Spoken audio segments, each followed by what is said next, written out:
Aujourd'hui, j'ai fait ça. Alors par contre, je ne vais pas goûter parce que je déteste, hein, mais je l'ai fait pour vous. Alors j'espère que vous allez regarder la vidéo quand même, hein. Et puis en plus, vous pouvez mettre un petit like, ça me fera vraiment super plaisir. Des petits oursons à la banane, juste pour vous. Allez, je vous montre la recette. On va commencer par le beurre fondu avec le sucre et on va fouetter l'ensemble. Une fois qu'on a bien fouetté l'ensemble, on va rajouter les œufs.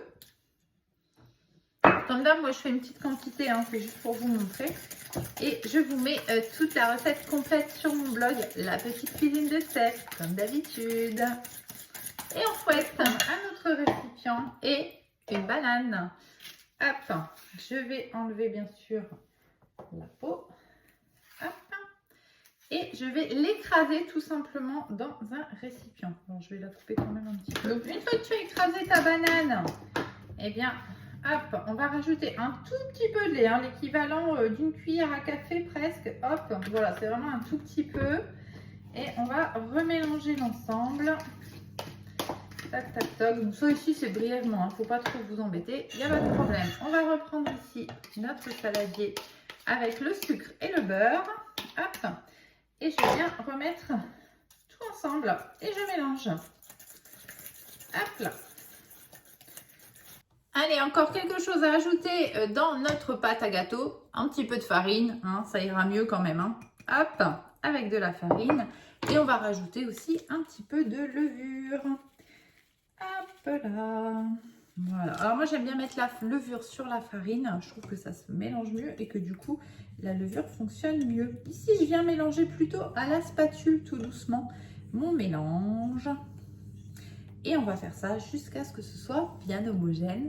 Et voilà, ma pâte est prête. J'ai plus qu'à remplir les empreintes de mon moule. Ici, je vais utiliser le moule ourson de chez Guy de Marle. Regarde-moi ça comme c'est trop mignon.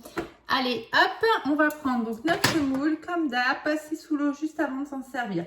Pour un petit peu plus de gourmandise et de mignonnerie, j'ai coupé des petites tranches de banane et je vais venir tout simplement poser sur le ventre du petit nounours la petite rondelle de banane. Je prends de la pâte, hop, et je viens tout simplement remplir moitié, hein, je dirais, l'empreinte à peu près. On peut mettre un petit peu plus si on veut, hein, mais l'idée, voilà, c'est d'avoir des petits gâteaux gourmands et surtout que ça va gonfler. Je prends ma petite spatule coudée ici pour m'appliquer à bien remplir tous les petits coins. Faites attention avec ce moule, c'est un petit conseil que je vous donne.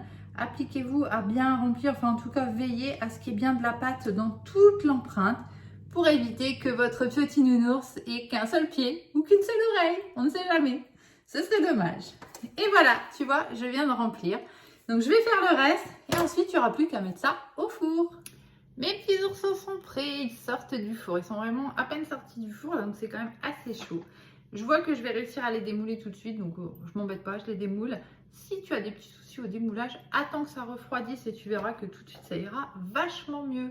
Donc tu vois, tout simplement, tu bascules ton moule et hop, on a nos petits oursons bananes. Alors regarde-moi ça comme c'est trop mignon. Alors c'est par contre super chaud, je vais laisser mon gant. Excusez-moi. Super.